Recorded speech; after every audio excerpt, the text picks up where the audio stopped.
Hindi siya yun eh. Kilala ko si Sunny. Pero gano'n naman po ako sa lahat actually. Napicturean lang po kami siguro or na-videohan kami na binabati ko siya. First time ko siyang nakita nun eh. So wala naman po silang dapat huwag na lang bigyan ng mali siya. Bibigyan ko po si Sanya. Ganun po ako sa lahat. And sana huwag na natin i-badmouth yung tao kasi hindi naman natin alam yung totoo. And hindi siya yun eh. Kilala ko si Sanya. Next week. So we're shooting right now. I can't say enough. He's like the best actor, the best director, and the best producer. I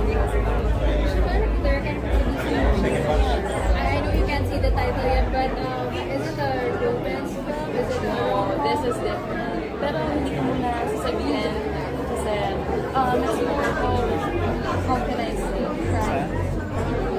Horror, like crime, suspense, thriller, suspense thriller.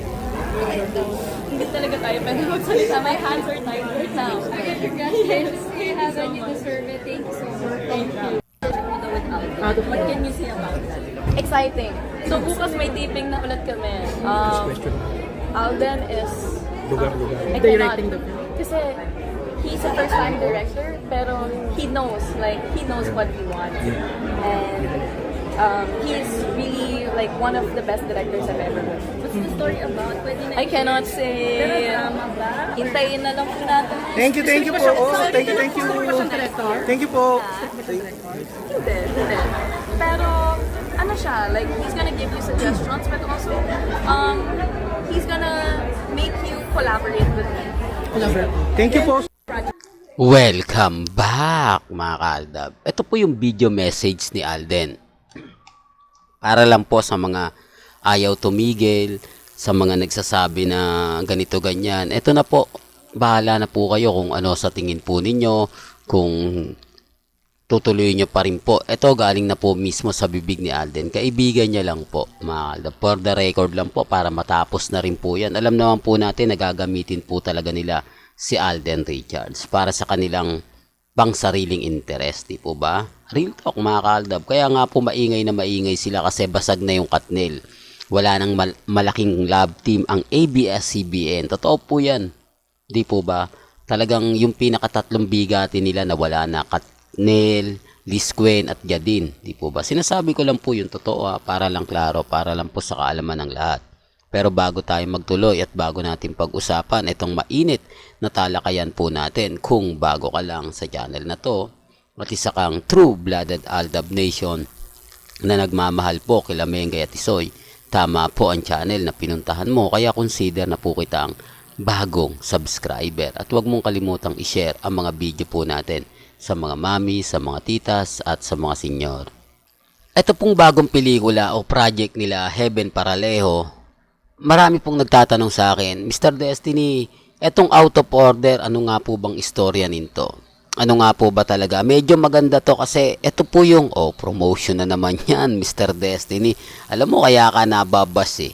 Kaya ka lagi na pag-iinitan kasi kinukwento mo na yung, kumbaga parang pelikula ni Sharon Cuneta at ni Alden. Hindi, para lang klaro kasi syempre marami po mga mamis, marami po tayong mga followers na nagtatanong kung ano na nga po ba yung istorya, kung ano na nga po ba yung ganito. Kasi kung matatandaan nyo, isa po ito sa gustong-gustong na nagawa ni Alden Richards na kung saan talagang kumbaga naging number 1. Di po ba? Ito yung The Road. Ito daw po ay action thriller na mapapanood daw. Kakaiba nga po raw ito at talagang masasabi mo na Back to the Future ang dating. Di po ba? Yan base lang naman po sa mga website at sa mga interview na kikita natin. Kasi may mga pagkakataon mga kaaldab na parang sensitibo talaga.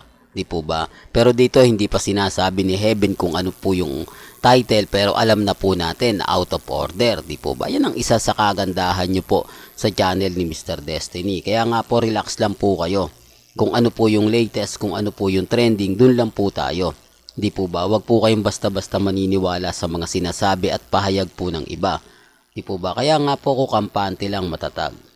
Di po ba? Sinasabi ko lang po ito para lang po sa kaalaman ng lahat, para lang po sa mga taong dumadaan at bumibisita sa channel natin. Sa mga nagsasabi na fake news ako, okay lang po yan. Ang importante lang naman po, maging updated po kayo. Kaya nga po ako kampante lang sa mga nagsasabi ng ganito, nagsasabi ng ganon, di po ba? Kaya dun sa mga taong ganito ganyan, etc. etc. Relax lang po kayo.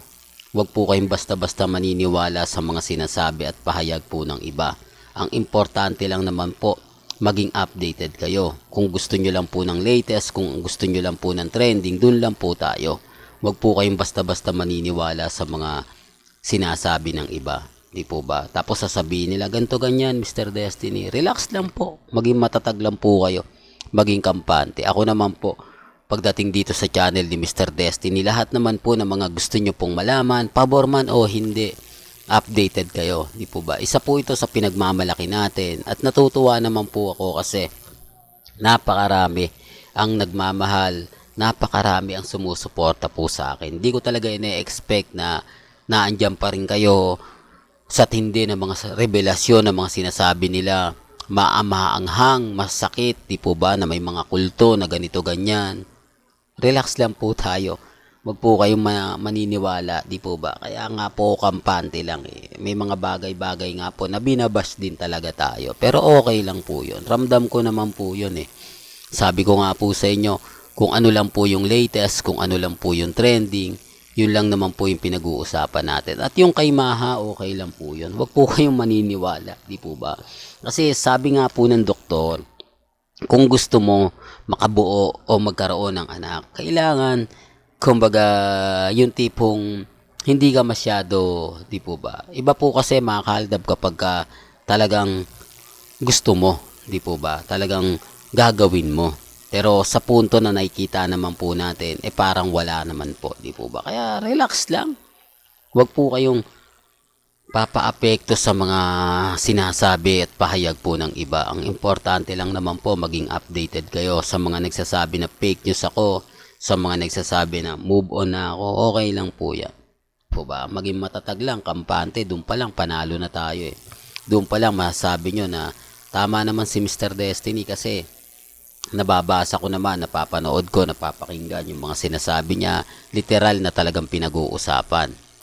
Yan yung kagandahan nyo po sa channel natin. Lahat ng mga maiinit, maanghang, talagang pag-uusapan pa lang at sasabihin nga po nila na may mga ganito. Babasagin po natin yon. Lalo na po kapag hindi totoo. Kaya nga po ako makakaldab kampanting-kampante. Di po ba kahit ano sinasabi nila, okay lang yan. Huwag po kayong basta-basta maniniwala. Di po ba? Ang importante lang naman po dito, maging updated kayo. Ang importante lang naman po dito kung ano yung latest, kung ano yung trending, dun lang po tayo. Kahit po sabihin nila na, nako, ganto ganyan, Mr. Destiny, hindi naman yan totoo, sabi-sabi lang yan. Tapos sasabihin nila, malapit na magkaanak sila Mengay, si Congressman, okay lang po yun. Hayaan nyo na lang po kasi habang din nagre-react tayo, habang nagko-komento po sila, tapos sinasagot natin, magiging bitter lang po talaga tayo. Punta lang po kayo dito sa channel ni Mr. Destiny. Dito na lang po tayo magkwentuhan, mag-chat, mag-comment. At talagang naman pong maraming nakaka-relate sa mga sinasabi ninyo. Hindi lang po yung iba nagko-comment, di po ba? Kumbaga, pero sa mga update naman po, lamang na lamang naman po tayo. Tapos sasabihin po nila na wala ng ALDAB, pero lagi tayong binabasag. Doon pala mapapaisip na po kayo kung sino nga po ba talaga ang nagsasabi ng totoo at nagsasabi ng fake news, di po ba? Tapos sasabihin nila, ganto ganyan, etc. etc. Relax lang. Habang meron tayo, yun lang naman po. Basta ako kampante. Di po ba? Tapos sasabihin nila, nako, ganto ganyan, Mr. Destiny, move on ka na. Kumbaga, tanggapin mo na lang yung ganito, tanggapin mo na lang yung ganon. Di po ba? Kaya wag po kayong basta-basta maniniwala. Importante lang naman po, maging updated kayo. Di po ba? Well, hanggang dito na lang po yung updates natin. Kaya kung gusto nyo pa po ng pinaka-latest at sariwang update, abay tumutok lang po kayo dito po sa channel ni Mr. Destiny para updated po kayo sa mga latest at sa mga bagong video po na ilalabas po natin maya-maya lang. Hanggang sa muli, salamat po sa panonood at pakikinig.